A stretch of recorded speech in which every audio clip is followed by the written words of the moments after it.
I can't see anything because I've got no glass on, so I'm looking. I don't know where I'm looking, so I can look at you. I'm looking there. Okay, I'm just not going to look. Yeah, okay. Be as natural as possible.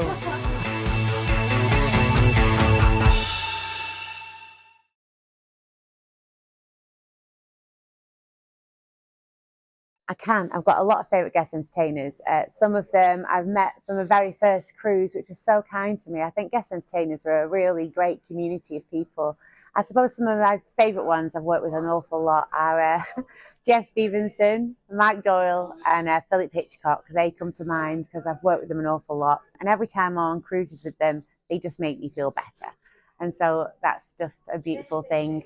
And what I love about the performances of those three that I've seen so many times is they're always enthusiastic. They've been doing this job for like over 20 years in some cases, but every show they get nervous about and every show they try the best. And I just take real inspiration from the fact that they are so enthusiastic about entertaining the audience. Yeah.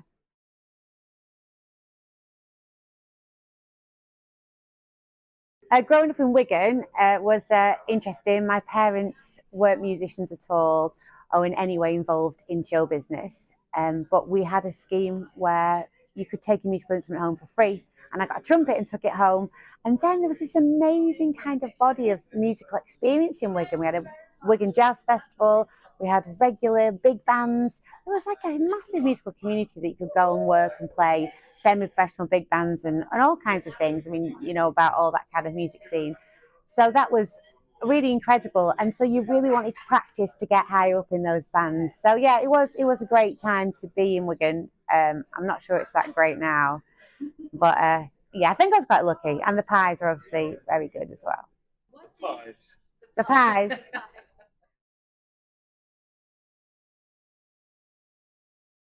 My biggest idols, well, when I was at Wigan, we used to play and back all these artists. And to be honest, all I ever wanted was some charts with my name on them. I thought if I get charts and my own name on them, I'll really just think I've made it. So my biggest idols would turn up to the bands with these folders with these amazing charts, looking all super smart, and they would just be so showbiz. And I just thought, oh my goodness, I want to do that. But it was never actually on the cards that I would do that. I was going to be a trumpet player. So, but my biggest idols, I suppose, have always been passionate, enthusiastic, and honest, really. And that's kind of what I like.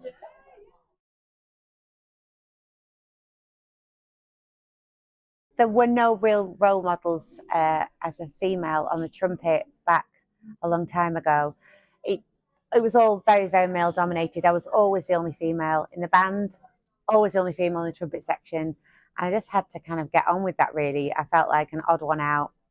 But most of the time, the lads were really good to me and included me. But you did have that feeling that you had to kind of be one of the lads and to behave like one of the lads. And it still kind of is the case a little bit. The trumpet is quite a masculine instrument. So there's no real role models for brass playing back then. Nowadays, it's really changed and there really is. And I'm kind of a little bit jealous that I'm not younger nowadays because the opportunities are so much greater than they were when I was growing up.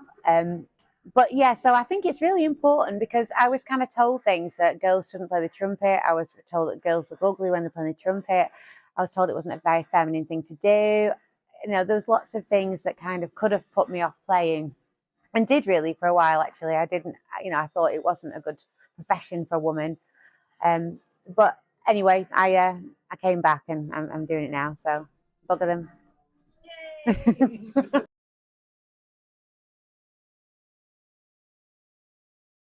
There are many challenging things about traveling around the world that have been made a million times worse from Brexit. You know what I mean? So having to go on different flights and change flights. You've literally got to queue up now to get into Europe and get out of Europe. And then there's the stress of the 90-day thing. I mean, we could just moan about that forever. So that has been hard job has been made even harder. And then the dreaded middle seat is another dreaded thing about traveling. So there are quite a few challenges. And the things that made it better, I was always told to get a good pair of noise cancelling headphones, which is a really, really good tip. Well, it's incredible to be able to perform on these places, these incredible theatres. That's an amazing thing to do. And just the randomness of it is just a ridiculous job. And it's bizarre, isn't it? And you wake up in different places, and it's absolutely crazy. And so I don't think I love most about working cruise ships is telling other people about it, because they can't quite believe it. So it is remarkable. But in all seriousness, it is the shows, you get to do your thing, and that's really lucky.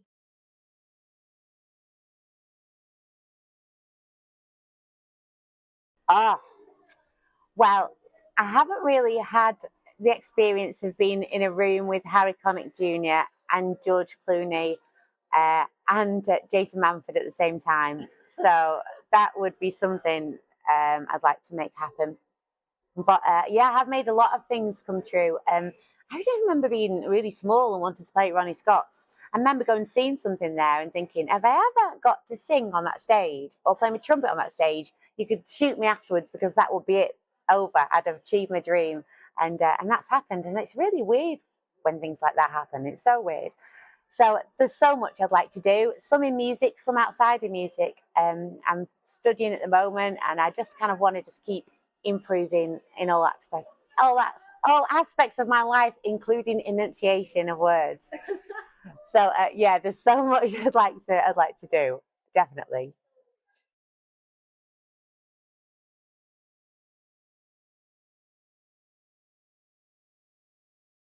Best piece of advice would be definitely to be braver when I was young, and to improvise more, and just to not rely on the music, just to kind of go with your own creativity, and to realize that there are more styles of music about than you're kind of into at the moment. So I'd just like to have more of an open mind musically and performing when I was younger.